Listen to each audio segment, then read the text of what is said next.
लगा दो आग पानी में, जवानी उसे कहते हैं और छीन लो सिलेक्शन, कहानी उसे कहते हैं। अगर तुम्हारी रगों में खून नहीं जुनून दौड़ता है, अगर तुम्हारी धड़कनों में जीतने का नशा है, तो आइए मंजिल को उसकी औकात दिखाते हैं। तैयार रहना, मैं पूरे जोश के साथ में आपके बीच में होऊंगा और मां तेरे पसीने की हर बूंद को वो दिन चमकाऊंगा। सपने बड़े देखना, पूरा करके तेरा सिर से दिखलाएगा।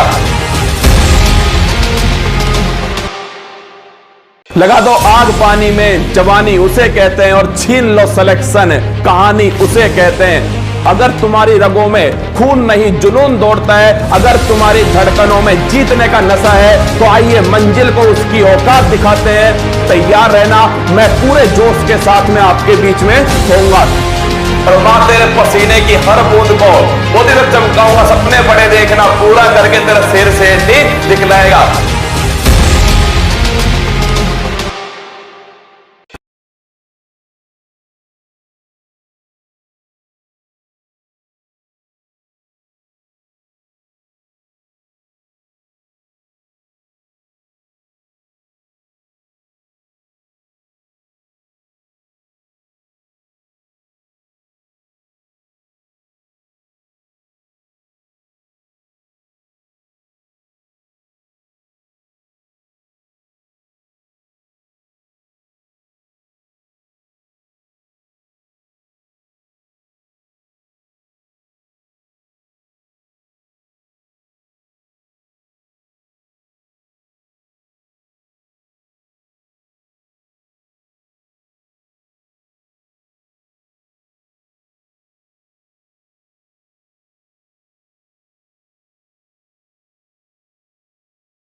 हेलो नमस्कार गुड इवनिंग मेरे शेर से इंडिया उत्कर्ष परिवार में आप सभी का दिल खोलकर स्वागत है।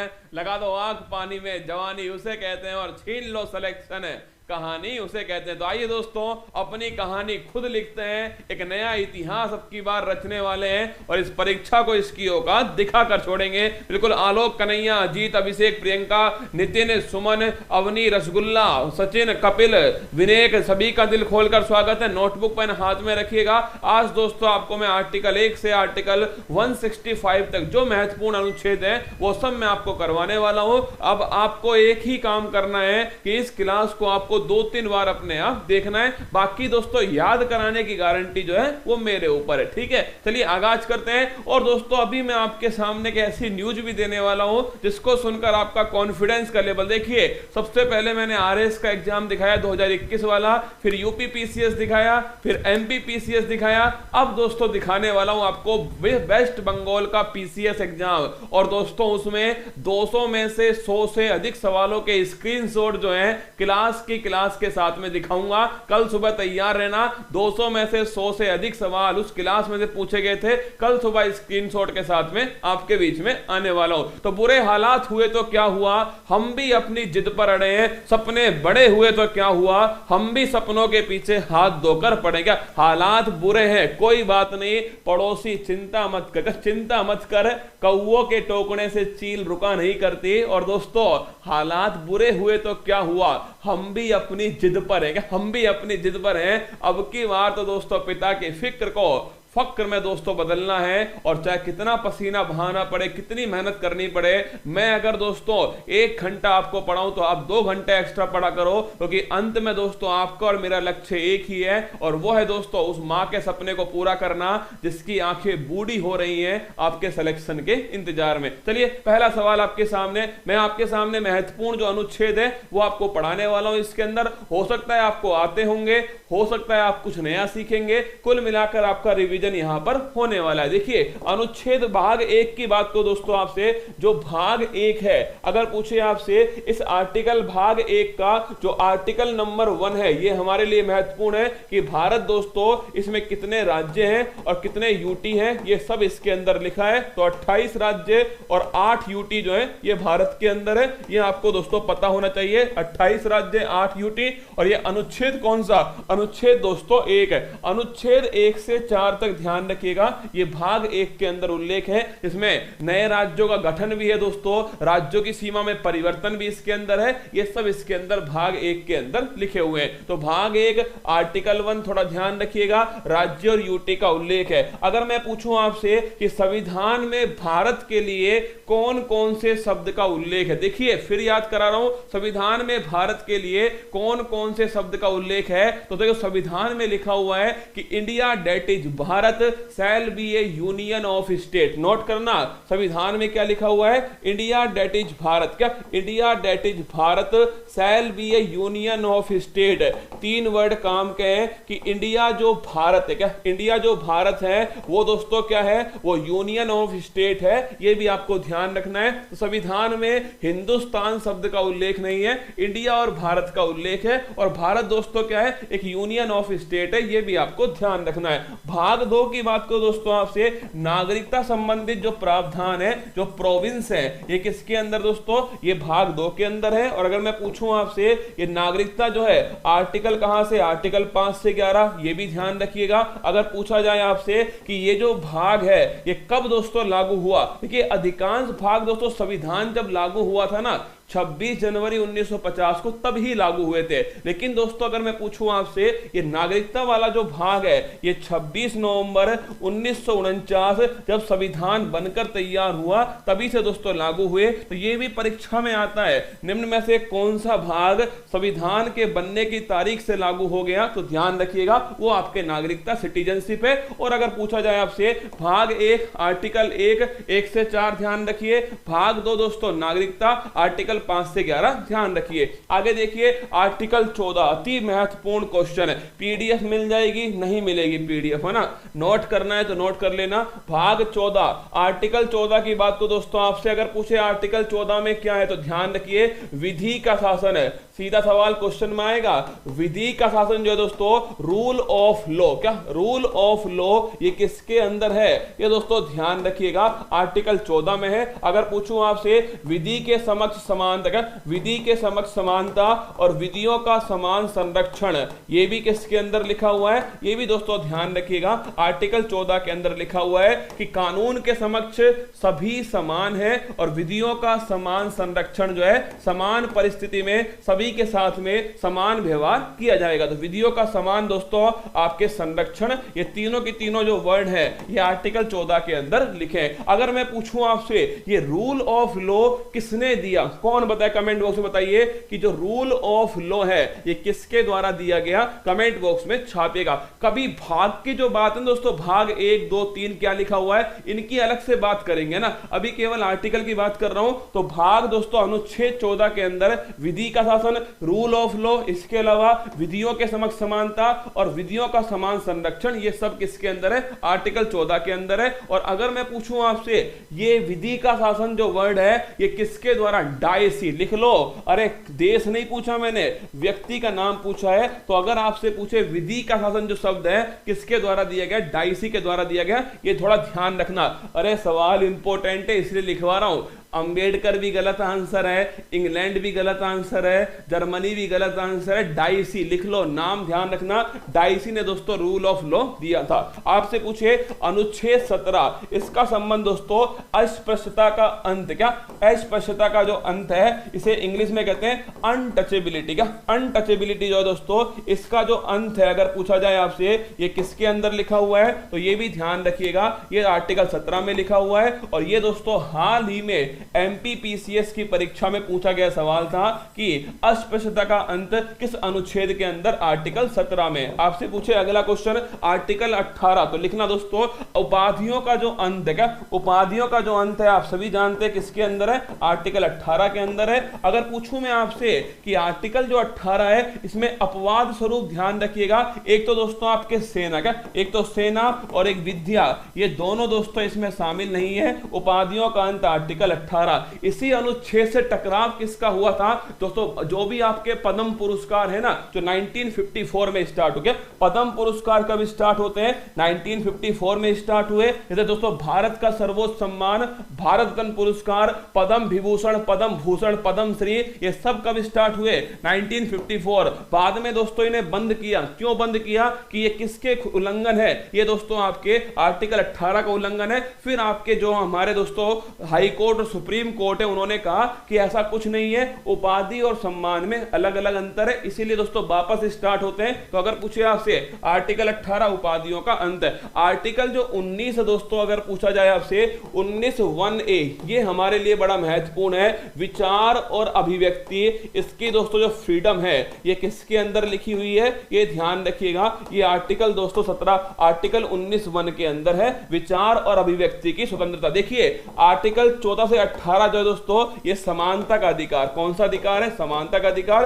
14 से 18। 19 से दोस्तों ध्यान रखिएगा, 19 से जो आपके 22 है ये है आपके फ्रीडम दोस्तों, स्वतंत्रता का अधिकार है 19 से 22। 23-24 में शोषण के विरुद्ध अधिकार है, ये आपको ध्यान रखना। 25 से 28 जो है दोस्तों ये धार्मिक स्वतंत्रता का अधिकार है। तो 19 जो है 19(1)(a), ये नोट करना, विचार और अभिव्यक्ति जो है आर्टिकल 19(1)(a। अगर पूछ गए आपसे, पूछ लिया जाए कि भाई आर्टिकल 19(1)(a) जो है दोस्तों विचार अभिव्यक्ति, विचार को प्रस्तुत करना क्या है, अभिव्यक्ति। अगर आपसे पूछे विचार को प्रस्तुत करना, अभिव्यक्ति का मतलब एक्सप्रेशन, क्या एक्सप्रेशन है। अरे धीरे धीरे पढ़ाना पड़ेगा आपको, वरना दोस्तों गोली की तरह चला दूंगा ना तो गोली की तरह आपके ऊपर से निकल जाएगा। धीरे पढ़ा रहा हूं, आगे दोस्तों ये आपके बहुत तेजी से पढ़ाऊंगा, देखना। अभी अंत में 5 मिनट में सारे रिवाइज कराऊंगा, देखना आप सभी ना। विचार अभिव्यक्ति आर्टिकल 19(1)(a। अगर पूछे प्रेस की जो फ्रीडम है ये किस आर्टिकल के अंदर है, ये भी आर्टिकल 19(1) के अंदर है, प्रेस की फ्रीडम। अगर मैं पूछूं आपसे बोलने का अधिकार किसमें, तो बोलने का अधिकार भी इसी में, और चुप रहने का अधिकार भी किसमें, चुप रहने का जो अधिकार है वो भी दोस्तों ध्यान रखिएगा, वो भी इसी के अंदर लिखा हुआ है आर्टिकल 19(1)(a) के अंदर। आर्टिकल 23 छापिए, अगर पूछे आपसे आर्टिकल 23 में क्या लिखा हुआ है तो ध्यान रखिएगा, बेगार प्रथा। क्या बेगार प्रथा दोस्तों, इसके साथ में आर्टिकल 23 के अंदर मानव अंगों की तस्करी, मानव अंगों की तस्करी जो है इसे रोका गया, किसके अंदर, इसे रोका गया दोस्तों आर्टिकल 23 के अंदर। और ये यूपीएससी के द्वारा इस सवाल को पूछा गया कि मानव अंगों की तस्करी पर रोक किस अनुच्छेद के अंदर है, आर्टिकल 23 के अंदर है। बेगार प्रथा, बलात् श्रम और मानव अंगों की तस्करी पर रोक, ये ध्यान रखिए आर्टिकल 23 है। तो अगर दोस्तों पति अगर चुप रहता है तो उसके पास में आर्टिकल कौन सा है, आर्टिकल 19(1)(a।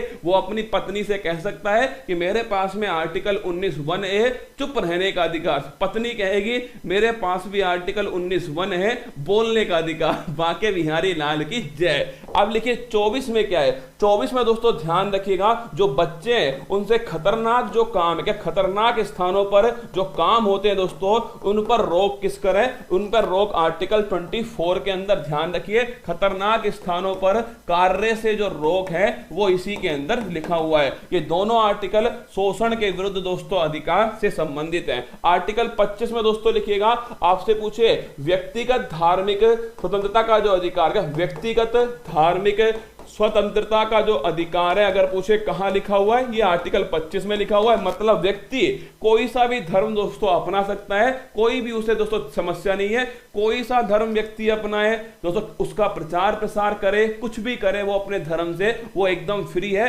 राज्य उसमें हस्तक्षेप नहीं करेगा। ये भारत के अंदर ध्यान रखिए आर्टिकल 25 के अंदर है व्यक्तिगत धार्मिक स्वतंत्रता का अधिकार। लेकिन धर्मांतरण दोस्तों ध्यान रखिएगा, धर्मांतरण करना ये गलत नहीं है, है ना, लेकिन धर्मांतरण करवाना, नोट करना, अगर पूछे आपसे धर्मांतरण करवाना, ये दोस्तों ध्यान रखिए ये गलत है, ये आर्टिकल 25 के खिलाफ है, इसे भी आपको छाप के रखना है। धर्म को चेंज करवाना ये दोस्तों गलत, क्या ये गलत है धर्म को चेंज करवाना। लेकिन खुद अगर मैं चाहूं तो कोई धर्म चेंज करना चाहूं तो मैं कर सकता हूं ना, ये यहां पर लिखा हुआ है आर्टिकल 25 के अंदर। आर्टिकल 27 लिखना दोस्तों, अगर पूछे दोस्तों आर्टिकल 27 में क्या है, कोई टैक्स नहीं लगेगा, क्या धर्म संबंधित कोई भी टैक्स आरोपित नहीं होगा, ये आर्टिकल 27 के अंदर लिखा हुआ है। आर्टिकल 32 जिसे दोस्तों डॉक्टर भीमराव जो अंबेडकर हैं, इनके द्वारा इसे संविधान की आत्मा, क्या संविधान की आत्मा कहा गया था। और मैं अगर पूछूं आपसे इस आर्टिकल में क्या लिखा हुआ है कि अगर आपके मौलिक अधिकारों का उल्लंघन होता है, क्या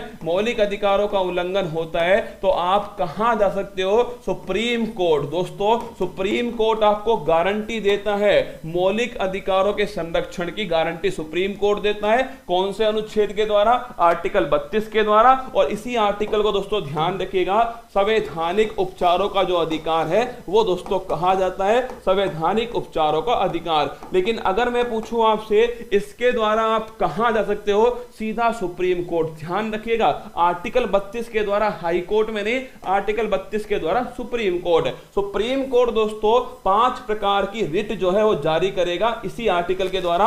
एक तो बंदी प्रत्यक्षीकरण करेगा, एक ध्यान रखिएगा आप सभी, एक दोस्तों आपके परमादेश करेगा, एक दोस्तों ध्यान रखिएगा अधिकार प्रक्षा करेगा, एक उत्प्रेषण करेगा और एक दोस्तों ध्यान रखिएगा प्रतिषेध करेगा। तो एक तो उत्प्रेषण हो गई, एक दोस्तों प्रतिषेध हो गया, एक बंदी प्रत्यक्षीकरण हो गया, एक दोस्तों आपके परमादेश है, एक अधिकार प्रक्षा। ये पांचों की पांचों आर्टिकल आपके ध्यान रखिए, पांचों के पांचों जो रिट है, ये रिट कौन जारी करता है, सुप्रीम कोर्ट करता है, आर्टिकल 32 के द्वारा जारी होती है। ये सभी ध्यान रखना, संविधान की आत्मा डॉक्टर भीमराव अंबेडकर द्वारा इसे कहा गया संवैधानिक उपचारों का अधिकार। आर्टिकल 36 है दोस्तों, डीपीएसपी वाला जो भाग है ना, जो आपके भाग 4 है, जो अनुच्छेद 36 से दोस्तों 51 के बीच में डीपीएसपी वाला जो भाग है, ये ध्यान रखिए न्यायालय में प्रवर्तनीय नहीं होगा। आप कहोगे इसका मतलब क्या है दोस्तों, तो इसका मतलब आप सभी ध्यान रखना, न्यायालय में प्रवर्तनीय नहीं होगा। ये किस आर्टिकल में लिखा हुआ है, आर्टिकल 37 में लिखा हुआ है। मौलिक अधिकारों का अगर उल्लंघन हुआ तो आप हाई कोर्ट और सुप्रीम कोर्ट जा सकते हो, ये पूरा आपके पास में अधिकार है। लेकिन दोस्तों अगर किसका उल्लंघन हो गया, आपके डीपीएसपी का उल्लंघन हुआ तो आप नहीं जा सकते, ये भी आपको ध्यान रखना है, ठीक है। अगला आर्टिकल 39A, तो नोट करना 39A दोस्तों कौन सा है, निशुल्क विधिक सहायता। का निशुल्क विधिक सहायता जो है ये आर्टिकल 39A के अंदर है, निशुल्क विधिक सहायता। थोड़ा ध्यान रखिए, फ्री लीगल एड, क्या फ्री लीगल जो एड है ये दोस्तों ध्यान रखिएगा आर्टिकल 39A के अंदर लिखा हुआ है। आर्टिकल 40 ग्राम पंचायत जो है इसका दोस्तों जो गठन है, ये आर्टिकल 40 के अंदर ध्यान रखिए ग्राम पंचायत का गठन। अगर पूछे आपसे आर्टिकल 44 है समान नागरिक संहिता, का समान नागरिक संहिता, ये थोड़ा ध्यान रखिएगा आर्टिकल 244 में यूनिफॉर्म सिविल कोड, क्या यूनिफॉर्म सिविल कोड। आर्टिकल 247 पोषण का जो अधिकार है, राइट टू न्यूट्रिशन, पोषण का अधिकार, ये किस अनुच्छेद के अंदर है, तो ध्यान रखिएगा आर्टिकल 47 के अंदर राइट टू न्यूट्रिशन, क्या राइट टू न्यूट्रिशन जो है दोस्तों ये आर्टिकल 47 के अंदर है। अगला पूछे आर्टिकल 50 कार्यपालिका और दोस्तों आपके ध्यान रखिएगा न्यायपालिका जो है इसमें जो पृथक्करण है, अगर पूछे किस आर्टिकल के अंदर है, कार्यपालिका और न्यायपालिका दोस्तों इसका जो पृथक्करण है, शक्तियों का जो बंटवारा है, ये ध्यान रखिएगा कहां पर है, आर्टिकल 50 में। अच्छा क्वेश्चन है आर्टिकल 50, थोड़ा नोट करना ना। आर्टिकल 51 दोस्तों लिखिएगा, आर्टिकल 51 में क्या लिखा हुआ है, अंतरराष्ट्रीय शांति। अगर मैं पूछूं आपसे कि भारत की विदेश नीति दोस्तों किस अनुच्छेद के अंदर है, तो आर्टिकल 51 के अंदर। थोड़ा ध्यान रखिए, डीपीएसपी का अंतिम article, article 51A fundamental duty दोस्तों, मौलिक कर्तव्य। कौन सी समिति, सरदार स्वर्ण सिंह, क्या सरदार स्वर्ण सिंह समिति। अगर पूछे आपसे कितने शामिल हुए, 10 शामिल हुए। कौन सा संविधान संशोधन है, 42वां संविधान संशोधन है। कब होता है, 1976 में। वर्तमान में कितने, 11 दोस्तों। अगर पूछे 11वां कब शामिल हुआ, 86वां संविधान संशोधन है सन 2002। और 11वां है कौन सा, शिक्षा से संबंधित है 11वां। सारी बातें आपको ध्यान रखनी है, ठीक है। आर्टिकल 52, 53, 54, 55, 56, 57, 58, 59, 60, 61 ये हमारे लिए महत्वपूर्ण हो गए, क्योंकि जिस समय हम परीक्षा दे रहे हैं ना, 51A बड़ा लिखना है। पहले ध्यान रखिएगा, 51A गलत है ये वाला ना, ये वाला 51A ठीक है। जब भी दोस्तों किसी संविधान संशोधन के द्वारा संविधान में कोई भी आर्टिकल जोड़ा गया है, तो उसमें बड़े वाले दोस्तों कैपिटल लेटर का उपयोग हुआ। ये थोड़ा आपको ध्यान रखना है। वैसे फर्क कुछ नहीं पड़ेगा, आप कुछ भी लिख लीजिए, पर दोस्तों अगर आप 51A लिखते हो और सामने कोई पॉलिटी का जानकार है, तो उसे अच्छा लगेगा देख करके कि आपको पता है कि बड़े और छोटे में क्या अंतर है, ठीक है। देखो जैसे मैंने लिखा आर्टिकल 19(1)A, इसमें मैंने स्मॉल a लिखा क्योंकि दोस्तों ये संविधान के अंदर था, मूल संविधान में था। अगर मैं ऐसा लिखता 19(1) कैपिटल A, मतलब दोस्तों ये संविधान संशोधन के द्वारा जोड़ा गया है, ठीक है। तो ध्यान रखिएगा। अगर पूछे आर्टिकल 52 भारत का एक राष्ट्रपति होगा, आर्टिकल 52 के अंदर लिखा हुआ है। 53 में दोस्तों राष्ट्रपति में कार्यपालिका शक्तियां निहित होंगी, ये कहां लिखा हुआ है, आर्टिकल 53 के अंदर लिखा है। आर्टिकल 54 ध्यान रखिएगा, निर्वाचक जो मंडल है, इलेक्टोरल जो है दोस्तों, निर्वाचक जो मंडल है, ये आर्टिकल 54 के अंदर है। 55 में ध्यान रखिएगा, निर्वाचन की जो प्रक्रिया है दोस्तों, ये आर्टिकल 55 के अंदर। और पूछूं आपसे कौन सी प्रक्रिया है, सिंगल ट्रांसफरेबल वोट लिखिएगा, एकल संक्रमणीय मत, क्या एकल संक्रमणीय मत पद्धति दोस्तों ध्यान रखिएगा, ये आपके ध्यान रखना आर्टिकल 55 में, ठीक है। अगला आर्टिकल 56 दोस्तों, आर्टिकल 56 नोट करना। आपसे पूछे कार्यकाल किसके अंदर है, आर्टिकल 56 में 5 साल होता है कार्यकाल लिखा हुआ है। 57 दोस्तों लिखना, पुनर्निर्वाचन जो है, री इलेक्शन जो है किसके अंदर है, आर्टिकल 57 के अंदर। 58 में दोस्तों लिख लीजिए योग्यताएं और अर्हताएं, ये कहां लिखी हुई है,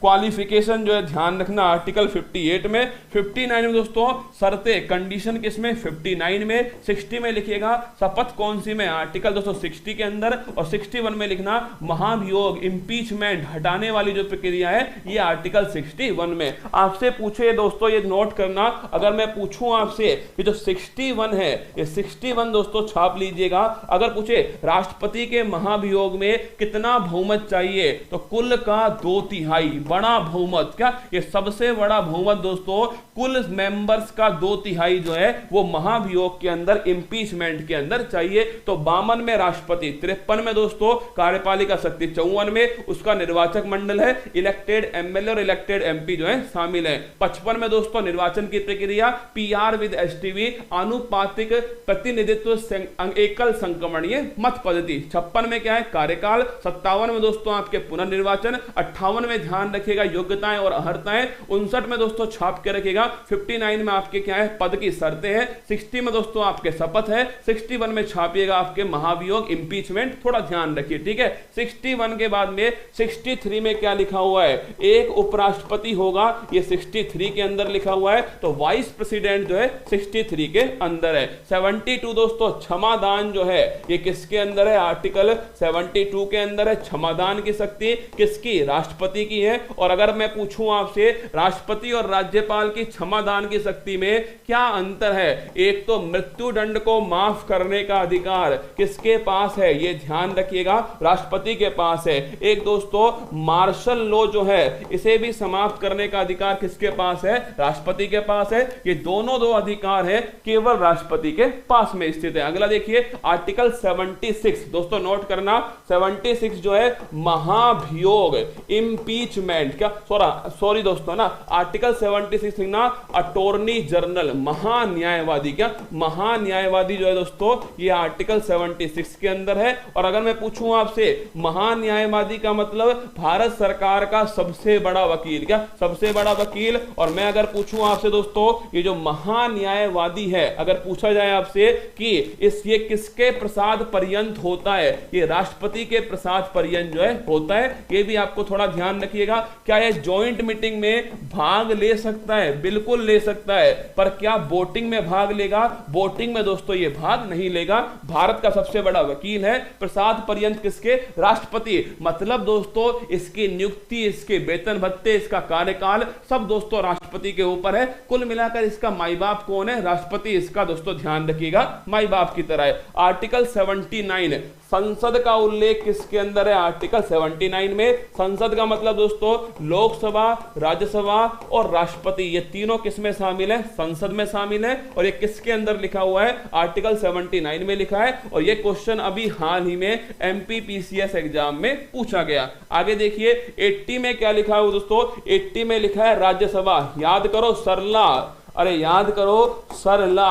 संसद हो गई 79, राज्यसभा हो गई 80 में, लोकसभा हो गई दोस्तों 81 में। तो राज्यसभा का उल्लेख आर्टिकल 80 के अंदर, लोकसभा का जो उल्लेख है दोस्तों ये किसके अंदर है? आर्टिकल 81, 81 के अंदर लोकसभा का उल्लेख। 108 में क्या है? तो 108 में लिखना दोस्तों, 108 के अंदर लिखा हुआ है आपके ज्वाइंट सिटिंग जो है, ये ध्यान रखिए 108 में ज्वाइंट सिटिंग कब कब होगी? तो नोट करना सामान्य जो विधेयक है इस पर हो सकती है ज्वाइंट सिटिंग, किस पर? सामान्य विधेयक पर हो सकती है। और धन विधेयक जो है इसके ऊपर भी ध्यान रखिएगा, ज्वाइंट सिटिंग जो है हो सकती है। किसके ऊपर नहीं होगी? तो लिख लेना ज्वाइंट सिटिंग जो है दोस्तों ये किसके ऊपर नहीं होगी? तो लिखना संविधान जो संशोधन विधेयक है, संविधान संशोधन जो विधेयक है इसके ऊपर ज्वाइंट सिटिंग नहीं होती है। और अगर मैं पूछूं आपसे क्या धन विधेयक पर ज्वाइंट सिटिंग होती है? कमेंट बॉक्स में छाप के बताइए क्या धन विधेयक के ऊपर ज्वाइंट सिटिंग होती है नहीं होती है? कमेंट बॉक्स में छाप दीजिए। अब तक अगर पूछे कितनी बार हो चुकी है? 3 बार हो चुकी है। कौन इसको बुलाता है? राष्ट्रपति दोस्तों इसको बुलाता है। और कौन इसका हेड होता है? लोकसभा का जो स्पीकर है वो इसका हेड होता है। कमेंट बॉक्स में छाप के बताइए मुझे कि जो धन विधेयक है, अगर पूछा जाए आपसे धन विधेयक दोस्तों आपसे पूछे कि ज्वाइंट सिटिंग धन विधेयक पर होती है या नहीं होती है, कमेंट बॉक्स में छापिए नहीं होती। ये ध्यान रखना ज्वाइंट सिटिंग दोस्तों धन विधेयक पर और संविधान संशोधन विधेयक पर नहीं होती है, इस बात को छाप के रखिए ना। ज्वाइंट सिटिंग सामान्य विधेयक के ऊपर हो सकती है, धन विधेयक और संविधान संशोधन विधेयक पर नहीं होती, छाप के रखिए। लोकसभा स्पीकर इसका हेड होता है। और एक बात और लिख लेना, उपराष्ट्रपति जो है दोस्तों वो इसमें भाग नहीं ले सकता, ये भी आपको थोड़ा छाप के रखना है। आर्टिकल 21 रह गया शायद, वो भी लिख लीजिए। आर्टिकल जो 21 है ना, आर्टिकल 21 लिखिएगा। आर्टिकल 21 में क्या लिखा हुआ है दोस्तों? आर्टिकल 21 में प्राण और दैहिक स्वतंत्रता, इसका नाम क्या है? इसका नाम है प्राण और दैहिक स्वतंत्रता दोस्तों इसका नाम है। अगर मैं पूछूं आपसे ये सबसे बड़ा आर्टिकल, क्या सबसे बड़ा आर्टिकल कौन सा है? आर्टिकल 21 है दोस्तों। अगला आर्टिकल 21 है, इसी में आपके सोने का अधिकार आर्टिकल 21 में, राइट टू प्राइवेसी निष्ठा का अधिकार आर्टिकल 21 लिख लीजिए। राइट टू प्राइवेसी किसके अंदर है? ये भी दोस्तों आर्टिकल 21 में। आपसे पूछे सोने का जो अधिकार है वो किसके अंदर है? आपके ध्यान रखिए आर्टिकल 21 में। अगर पूछे शिक्षा का अधिकार, ये भी दोस्तों नोट कर लेना आर्टिकल 21A। कौन सा संविधान संशोधन है? 86वां संविधान संशोधन 2002 का आर्टिकल दोस्तों 21A, शिक्षा का अधिकार, ये भी इसी के अंदर होता है। अगर पूछे सबसे बड़ा आर्टिकल, ये आर्टिकल 21A के अंदर प्राण और दैहिक स्वतंत्रता दोस्तों ये इसके अंदर, गिरफ्तारी से किस प्रकार आपको स्वतंत्रता मिलेगी, ये आर्टिकल 21 के अंदर लिखा हुआ है। ठीक है, ये दोस्तों अभी नई क्लास स्टार्ट होने वाली है तो इसलिए मुझे यहीं पर रोकना पड़ेगा। दूसरी क्लास स्टार्ट होने वाली है तो कल दोस्तों बाकी जितने आर्टिकल है वो कल आपको पढ़ाने वाला हूं। और ध्यान रखिएगा कल सुबह वाली क्लास में मैं आप सभी को दोस्तों करंट अफेयर्स के साथ में WBPCS मतलब दोस्तों आपके जो आपके पश्चिम बंगाल का PCS का जो क्लास है उसमें परीक्षा में 200 में से 100 से अधिक सवाल पूछे गए, उन्हें मैं आपको दिखाऊंगा। और इसका कल दोस्तों जब ये समाप्त हो जाएगा तो एक लल्लन टॉप इसका बनवा दूंगा, मैं एक गायत्री मंत्र बनवाऊंगा, उसे सुबह वाली क्लास में चलवाने वाला हूं। ठीक है, तो लेट्स लर्न इंडिया स्टार्ट होने वाली है, आप उस क्लास को देखिएगा, मस्त रहिएगा। मिलते हैं अभी दोबारा से लेट्स लर्न इंडिया क्लास के अंदर। तो थैंक यू, ध्यान रखिए अपना, जय हिंद। मुश्किल नहीं कुछ भी इस दुनिया में, तू जरा कोशिश तो कर, ख्वाब बदलेंगे हकीकत में, तू जरा हिम्मत तो कर। अपने सपनों को उड़ान देने के लिए आज ही सब्सक्राइब कीजिए उत्कर्ष चैनल को।